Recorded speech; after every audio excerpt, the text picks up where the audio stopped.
ታዋቂው ድምፃዊ አስጌ ዴንዳሾው በኢትዮጵያ ኦርቶዶክስ ተዋሕዶ ቤተክርስቲያን አማኞች ዘንድ ከባድ ትችት እየቀረበበት ነው። በአርሲ ጉዳይ ማለት ነው። ሰሞኑን እንደሚታወቀው የ2026ቱን የአርሰናል ፕሪሚየር ሊግን ዋንጫ መብላቱን ተከትሎ ማለት ነው የኢትዮጵያ ደጋፊዎች ስቴዲየም ከባድ የሆነ የኮንሰርትና የጭፈራ ድግስ እንዳዘጋጁ የሚታወቅ ነው። አስጌ ዴንዳሾም በዚህ ጭፈራ ላይ ተሳትፎ እንደነበር የሚታወቅ ነው። አሁን ላይ በጣም ከባድ የሆነ በአስጌ ዴንዳሾ ጉዳይ ሚስጥር እየወጣ ነው። ከዛም ባሻገር ደግሞ በርካታ ኦርቶዶክሳውያንም አስጌ ዴንዳሾን እየተቹት ይገኛሉ። በምን ጉዳይ ነው? እጅግ ሰፋ ያለ መረጃ ነው ማቀርብላችሁ። አብራችሁን ቆዩ። በሌላ መረጃ ስናቀና ሙስሊሞች አሁንም ታዋቂውን ቲክቶከር ማለትም ከ5.9 ሚሊዮን በላይ ተከታይ ያለውን ቲክቶከር አዶናይን አንፎሎ ቻሌንጅ እና ሪፖርት እያደረጉበት ይገኛል። ከባድ ትችትም እየቀረበበት ነው። አዶናይ ላይ የቀረበው ትችት ምንድነው? በጣም እጅግ የታቀደውንም ሴራ አጋልጣለሁ ማለት ነው። ሁላችሁም አብራችሁን ቆዩ። በዚህ በመቀጠልም ከአዶናይ ተከትሎ በጣም በርካታ ፎሎወሮች ያሉት ጆን ዳንኤልም እንዲሁ በዚሁ ትችት እየቀረበበት ይገኛል። እሱን በተመለከተ ሰፋ ያለ መረጃ ይዘን መጥተናል። በአርሲ ጉዳይ አሁንም እየተወሩ ያሉ መረጃዎች አሉ። በአርሲ ጉዳይ ሰፋ ያለ ዳሰሳ ዛሬ ይዘን መጥተናል። አብራችሁን ቆዩ። ወደ የተከበራችሁ ተመልካቾቻችን ታዋቂው ዩቲዩበር እሸቱ ዶንኪ ቲዩብ እንግዲህ ከዚህ በፊት በዋልድባ ገዳም ላይ የሰራው ቪዲዮ ራሱ ዋልድባ ገዳም አባቶች ከባድ የሆነ ትችት እያቀረቡበት ይገኛሉ። እሸቱ ዶንኪ ቲዩብ የሰራው ነገር ምንድን ነው? ይህን ሚስጥር ዛሬ ያጋልጣለሁ። እሸቱ ዶንኪ ቲዩብ የሰራው ነገር ትክክል ነው ወይስ ትክክል አይደለም? ዛሬ የምንዳስሰው ይሆናል። ወደ የተከበራችሁ ተመልካቾቻችን ይህም ብቻ አይደለም፣ በጣም በርካታ ወቅታዊ መረጃዎችን ይዘንላችሁ መተናል። እንደተለመደው አይከፈልበትም። ቤተሰቦች የላይክ በተኑን ተጫኑ። ሁላችሁም ኮሜንት ላይ ተሳተፉ። ሰብስክራይብ ያደረጋችሁ ሰብስክራይብ እንድታደርጉ ጋበዝኳችሁ። እስከ ፕሮግራማችን ፍጻሜ ድረስ አብሬያችሁ ቆይታ የማደርገው የምንጊዜም ወዳጃችሁ ሚኮ ነኝ። በሀገር ውስጥም በውጭ ሀገር የምትገኙ ወዳጆቼ መልካም ቆይታ ይሁንላችሁ። ወደ መጀመሪያው እጅግ አስደንጋጭ ቪዲዮ ነው የምንሸጋገረው። ቤተሰቦቻችን የአርሲ ጉዳይ ብቻ አይደለም፣ ገና ወደ ወሎም እንሄዳለን፣ እንጨፈጭፋለን የሚሉ አንዳንድ ሶሻል ሚዲያ ላይ የሚሰራጩ ቪዲዮዎች እየሰማን ነው። እንግዲህ ኦርቶዶክሳውያን ተዘጋጁ። መቼም እስካሁን ስንጨፈጨፍ ዝም አንልም። አሁን የምንከላከልበት ሰዓት ላይ ነውና መከላከል ደግሞ ኃጢአትም አይደለም። ስለዚህ መከላከል የምንችልበት ሰዓት ላይ ነው ነው። እስቲ ቲክቶክ ላይ ያሉ የላይቭ ቪዲዮዎችን አይተን እንመጣለን። በሰላም እስካልኖሩ ድረስ የታየው ቦታ ላይ ተመሳሳይ እርምጃ ይወሰዳል። አለቀ። እያሳየናቸው ነው። ቆሻሻ አደረው ወሎን ደግሞ አለ ነገ አብዲ አለኝ ያልከውን ቪዲዮ ላክልኝ። እናደርገዋለን። አብዲ አንቺ ያረባክሽ ዝም በይ። አንተም ዝም በይ ወንድም። እኔ ልንገራችሁ በጣም በሚገርም ሁኔታ ኦርቶዶክስ ቤተክርስቲያን የጦር መሳሪያ ተቆፍሮ ሲወጣ የሚያሳይ ቪዲዮ አለ። ፖሊሶቹ ናቸው እኮ የቀረጹት። ምን አንድ የሚውታ አድርጋንዳችሁ አማራ ክልል ምን ያደርጋል? ኢትዮጵያ እንግዲህ እነዚህ ላይቭ ላይ ነው እየተከራከሩ ያሉት። ገና ኦርቶዶክስን እናጸዳቸዋለን፣ አንድ ኦርቶዶክስ አይኖርም፣ እንዲሁም አርሲ አይደለም ወደ ወሎ ወደ አማራ ክልል ምን እንሄዳለን ብለው እንግዲህ የዛቱ ነው የሚገኙት። ቤተሰቦቻችን ይህን ቪዲዮ ወደ እናንተ ያመጣሁት ኦርቶዶክሳውያን፣ እናንተ ኦርቶዶክሳውያን ስንባል እኛ ደብዳቢም ገዳይም አይደለንም። እኛ ሁሌም ስንሞት ሰማዕት የምንሆን በክርስቶስ የሆንን መጨረሻችንን የምናቅ ክርስቲያኖች ነን። እንደዚህ አይነትን ሰዎች መቼም ቢሆን አንታገስም። ከዚህ በኋላ ማንም ሰው መጥቶ ምራቁ ሲተፋብን፣ ሲሰድብን፣ ሲያንቋሸን፣ ሲገድለን፣ ሲያርደን ዝም የምንልበት ምክንያት የለም። ራሳችን የምንከላከልበት ሰዓት ደርሷል ማለት ነው። መንግስትም እንደዚህ አይነት ግለሰቦችን እንደዚህ አይነት በሶሻል ሚዲያ እልቂትን ለማምጣት የተዘጋጁ ግለሰቦችን በአፋጣኝ ለህግ እንዲያቀርብ በፍቅር እናሳስባለን ማለት ነው። ወደ ሌላኛው ቪዲዮ ነው የምንሸጋገረው። ወደ ሌላኛው ቪዲዮ ስንሸጋገር ወደ ተከበራችሁ ተመልካቾቻችን በሰሞኑ እንግዲህ በአርሲ ጉዳይ በርካቶች ድምጽ ይሆን እየታገለን የምንገኘው ወደዛ አካባቢ ፍትህ እንዲሰጥ ይሄንም ተመልክቶ በጣም በቃ ለኦርቶዶክሲያን ጠላተኛ ኦርቶዶክሲያን ወጣቶቹ ልጆቿ አባቶች ነን ቤተክርስቲያንን የገደልናት ከምሬ የምላችሁ እዚህ ጋር ለአርሲ ድምጽ ይሆነን እዚህ ጋር ተገርለናል፣ እዚህ ጋር ተገፍተናል፣ ፍትህ ይገባናል እያለን ወጣቱ ማተብ አድርጎ አርሰናል ለሚባል ለማያውቃቸው ክለብ ሲጨፍሩና ሲደንሱ እንደማየት የመከረ ትውልድ የለም። እኔ የአርሰናል ደጋፊ ነኝ። ተመልከቱ፣ አርሰናል እንወደዋለሁ፣ ስለበላ ደስ ብሎኛል። ግን ከእምነቴና ከወገኖቼ በጭራሽ ሊበልጥብኝ አይችልም። ስለዚህ ከዚህም ውስጥ ደግሞ አንዱ አስጌ ዴንዳሾ የተባለ ዘፋኝ እንዲያው ክብሩን የጣለ በጣም የሚገርም በቃ በእውነትም ነገራችሁ ክብሩን የጣለ እዚህ ጋር ለወገኖቹ ድምጽ መሆን ሲገባው እንዲህ ሻምፓይን እየደፋ እየጨፈረ ህዝቡን ያስጨፈረ በዚህ ሰዓት ማልቀስና ማንባት መጸለይ ሲገባል ህዝቡን በጭፈራ ያሳወረ ያደነዘዘ ግለሰብ ነው። በጣም በቃ እኔ በጣም ደብሮኛል። አስጌ ዴንዳሾ በጣም አፍሬብሃለሁ። ይሄንን ተመልክቶ ሰው ትችት ሲያቀርብበት ሰው ተው ሲለው እምቢ ብሎ ዛሬ ላይ ደግሞ ለወገኖቻችን ብር እናሰባስባለን ገንዘብ እናሰባስባለን ይላል። ገንዘብ አንፈልገኛ የምንፈልገው ፍትህ ነው። አዳምጡት። ዛሬ አንድ ደስ የሚል ነገር አለ። ወንድማችን ጆን ዳንኤል እና እህታችን ናዮ ጋር ከሰኞ ጀምሮ ለአካባቢው የተጎዱ ወገኖች የአቅማችንን ወገኖቻችንን አሰባስበን ጥሩ ነገር ይዘን ለማገዝና ለመርዳት እቅድ ይዘናል። ምናልባትም በዚህ በጎ ተግባር ላይ መሳተፍ የምትፈልጉ ኢትዮጵያውያንና ኤርትራውያን ከጎናችን እንድትሆኑ ጥሪ እያስተላለፍን ለሞቱት እኛ የምንፈልገው ፍትህ ነው እንጂ ገንዘብ አላሉ። ጌዴንዳሾ በጥንቃቄ ታዳምጠኛለህ። የአርሲ ምዕመን የአርሲ ኦርቶዶክሲያን የሚፈልጉት ድምጽ ነው። የሚፈልጉት በሰላም መኖር ነው። የሚፈልጉት በሰላም ማምለክ ነው። የሚፈልጉት ቤተክርስቲያናቸው እንዳይቃጠል፣ የሚፈልጉት ከቀያቸው እንዳይወጡ ነው። ሰላም እንዲፈልጉ ነው። እዛ አካባቢ በሰላም እንዲኖሩ ማንንም አይፈልጉም። በቃ የሚፈልጉት ሰላምና በሰላም እንዲያመልኩ፣ በእምነታቸው ምክንያት እንዳይገደሉ፣ እንዳይታረዱ ነው። ብራዘር አንተ ዝናን ተጠቅመህ አንተ ዘፋኝ ነህ። በጣም ብዙ ተከታዮች አሉ፣ የሚከተሉ ሰዎች።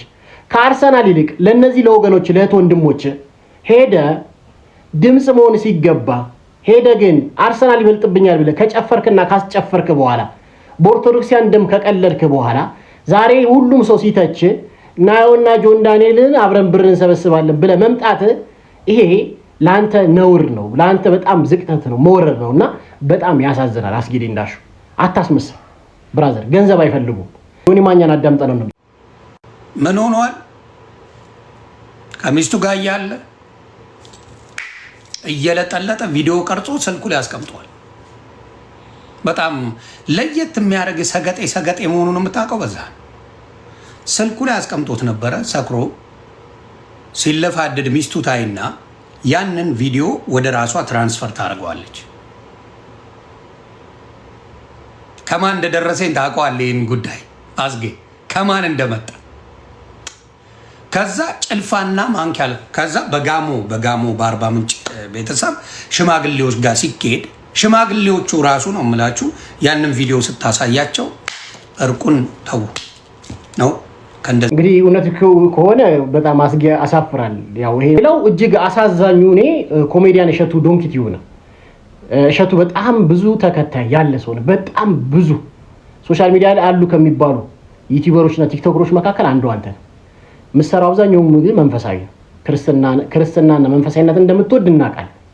ግን አንድ እንኳን ጽሁፍ ለኦርቶዶክሳውያን ለተገደሉት ለአርሲ አልጻፍክም። ከዛም ባሻገር ደግሞ በጣም የሚያሳዝነው ደግሞ የዋልድማ ገዳም አባቶች ድራማ እንደሰራ ተቃውመው መጥተዋል። እስኪ ይሄን ቪዲዮ አዳምጠን እንጣ። መነኮሳቱ ትክክል አይደለም እያሉ ነው። ይህን ቪዲዮ በደንብ አድርጋችሁ ሼርና ኮፒ ሊንክ እያደረጋችሁ ለብዙዎች እንዲደርስ አድርጉት። የመነኮሳቱን ሐሳብ እንስማው። እናንተም ደግሞ አስተያየታችሁን ሐሳባችሁን ኮሜንት ላይ አስቀምጡ። መልኩ የተላለፈበት መንገድ ራሱ ትክክል ያልሆነ ነው። ምክንያቱም ይሄ የዓለማዊ ህይወትን ወይም ደግሞ ዓለማዊ እሳቤን ይዞ የገባ ነው። ገዳማዊ ህይወቱን ወይም ደግሞ የእናቶችን የኑሮ እንትን መሰረት ያደረገ አይደለም። ይሄ ድራማ አዘል የሆነ መነኮሳት እያሯሯጡ እንትን በጣም የአንድን የገዳማዊ ስብዕና የማይገልጽ አይነት አገላለጽ ነው እንትን ያለው እና ይሄ ስክሪፕት ተጽፎለት በስርዓት ተቀናጅቶ ገዳሙ ድረስ ታስቦበት ተመክሮ የተሰራ ስራ ነው። ይሄ ደግሞ መልኩ ነው። ገንዘብ ገቢ ማሰባሰቢያ ሲባል ህዝቡን ትጠራለ፣ ማስታወቂያ ይሰራል። በቃ የማይሰራበት ነገር የለም። ወንድሞች እየሞቱ ነው። ቤተክርስቲያን ብታሰራ ቤተክርስቲያኑ ላይ የሚያስቀድስ የሚቆርብ ከሌለ ምን ዋጋ አለው? ወንድማችን ነገር ምን ዋጋው ምንድነው? የምታተርፈው ትርፍ? እሸቱ ድንክ በክብር ነው የምጠይቀህ። ዳጋ ወንድሞች እየሞቱ ነው። ቤተክርስቲያን እየተሰደደች እየተቃጠለች ነው። አንተ እዚህ ጋር ቤተክርስቲያን ከተማ ላይ ብታሰራ ምንድነው ጥቅማ? አሜሪካ ላይ ቤተክርስቲያን ብታሰራ ምንድነው ጥቅሙ? ለወንድሞች ለምንድን ድምጽ ማትሆነው? ከዛም ባሻገር ደግሞ ዋልድባ ገዳም ላይ የሰራው ነገር ልክ አይደለም። ቲክቶከር አዶናይ ማለትም ከ5.9 ሚሊዮን በላይ ተከታይ ነበረውና በትላንትናው ዕለት 6 ሚሊዮን ፎሎወሮችን አግኝቶ በእስልምና እምነት ተከታዮች ዘንድ ከባድ ትችት ቀርቦበት 6 ሚሊዮን ተከታዩን በአንድ ጊዜ 100,000 ተከታዮችን ቀንሰው ወደ 5.9 ሚሊዮን ተከታይ አድርሰውታል። እንግዲህ አዶናይ የመሰለ እኔ እግዚአብሔር ይመስገን አዶናይ የዋ ነው፣ ትሁት ነው፣ ዘረኛ ነው ብዬ አስቤ አላቅም። እኔ ሃይማኖተኛም ነው ብዬ አላስብም። ግን በርካታ ሙስሊሞች ተነስታችሁበታል። እስቲ ይሄን ቪዲዮ አዳምጠን እንጣ። ስለ አዶናይ ሚዛናዊነትና ቅንነት በኩራት እመሰክርለታለሁ። የአርሲ ክርስቲያኖችም የአክሱም ሙስሊሞችም እንባ ጨው ነው። አርሲ የተደረገው ድርጊት ትክክል አይደለም። በጣም ያሳዝናል። በጣም አዝኛለሁ። አርሲ ላይ በተካሄደው ነገር ሁላችንም አዝነናል። እንደ ሂዩማኒቲ ማንም ሰው ሊያዝን ይችላል። ግን ደግሞ አዶናይ በጣም ነው የገረምከኝ። እስከዛሬ አክሱም ላይ እንደዛ አክሱም ሲሰቃዩ አዶናይ ለባቡር ሄር ያደረገውን መቼም እንረሳው አይመስለኝም። የሰብአዊነቱ ማረጋገጫ ነው። የዛሬው ቅሬታ ትናንቱን የነገውን መልካምነት ሊገድለው አይገባም። ዛሬ ባለማወቅና ፕሮግራሞች መደራረብ ድምጽ ለመስጠት ቢዘገይ ይህን ያህል የፎሎ ማንሳት ቻሌንጅ ማስጀመር ተገቢ ነው አይደለም። ፎሎወር መቀነስ ሰብአዊነት መለኪያ ሳይሆን በማህበራዊ ሚዲያ ላይ ስሜትን ለመቆጣጠር ምልክት ነው። አዶናይ አክሱም ሙስሊሞች ድምጹን አልሰጠም ማለት ህዝቡ እየተሰቃየ መሆኑን ይደግፋል ማለት አይደለም። መረጃዎች አልደረሱት ይሆናል። መረጃ ከደረሰው ያለ መስራት አይችልም። ምክንያቱም የትኛውም ዜጋ እምነቱ የመከበርና በነጻነት የማምለክ መብት እንዳለው ጠንቅቆ ያውቃልና ለአርሲ ድምጽ የሆነበት መንገድ ላይቭ ላይ በነበረበት ሰዓት ከታች ኮሜንት ላይ ፍትህ ለአርሲ ሲሉት ምንድነው ይሄ ነገር ለወቅና አጣርቼ ድምጽ ሆናለሁ አለ። አጣራው መሰረት ነው ድምጽ የሆነው። ይሄንን ነገር ደግሞ ቻሌንጅ አርጋችሁ ፎሎ ከማንሳት ይልቅ እሱ እንዲደርሰው አሁንም ድምጽ መሆን ፍትህ ለአክሱም እያላችሁ ብትልኩለት ድምጽ ያለ መሆን የሚግደው ነገር የለም። እኔ ለአክሱም ሙስሊም ካለው መረጃ አንፃር ነው አይደል ድምጽ የሆንኩት። እሱ ደግሞ እንደ ተጽዕኖ ፈጣሪነቱ ብዙ ማጣራት ያለብን ነገርም ካለ እውነታው ያለው እሱ ጋር ነው። ስለዚህ ዛሬው ቅሬታ በጎነቱን አንፈገው። ስለ ቁጥሩ አይደለም፣ ቁጥሩ ይሄዳል ይመጣል። እውነትና ሰብአዊነት ግን መቼም አይወርቅም። እኔ ስለ አዶናይ ሚዛናዊነትና ቅንነት በኩራት እመሰክርለታለሁ። ምክንያቱም በመልካም ስራዎች ውስጥ ያየሁበት ሰብአዊነት እንጂ እንግዲህ ወዲህ ከበራችሁ እህታችን እንደሰማችኋት ነው። ምናልባት አዶናይ ላይመቸው ይችላል። የዛ ሰዓት ብዙ ነገሮች ሊፈጠሩ ይችላሉ እንጂ አዶናይ እስልምናን ጠልቶ ወይ ደግሞ ኦርቶዶክስን አድንቆ ወይ ኦርቶዶክስ ደጋፊ ሃይማኖተኛ አይደለም፣ ዘረኛ አይደለም። እኔ በጣም 100% መሰክርለታለሁ። ተገናኝተን አናውቅም። አዶናይ በሆነ አጋጣሚ የሆነ ነገር አስቀይሞኝ ነበር፣ ከምሬ ነው። ግን ለአዶናይ 100% የምመሰክርለት ዘረኛ ሰው አይደለም፣ ሃይማኖተኛ አይደለም። ከምሬ የምላችሁ በምትችሉት አቅም አንፎሎ ቻሌንጅ ከምታነሱ ይበልጥ ድምጽ እንዲሆን ብታደርጉት ጥሩ ነው ብዬ አስባለሁ። ትናንትና መልካም ነገር ሰርቷል። ባቡ ኃይል የሚባል የእስልምና ድርጅት በጎ አድራጎት ድርጅት በጣም ብዙ ሺህ ብሮችን እንዲያገኝ አድርጓል። ድርጅቱ እንዲንቀሳቀስና ከፍ እንዲል አድርጓል። በሰው ዘንድ እንዲታወቅ አድርጓል።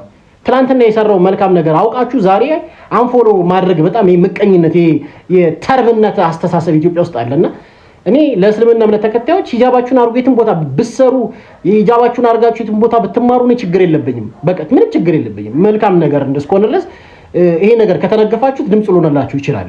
እናንተ ለአርሲ ወገኖቻችን ድምጽ እንደሆናችሁት ማለት ነው። በተለይ ሴት እህቶቻችን አግባብ አይደለም። ሰው የፈለገው ማድረግ አምልኮን መከተል ይችላል ብዬ ስለማስብ ነው።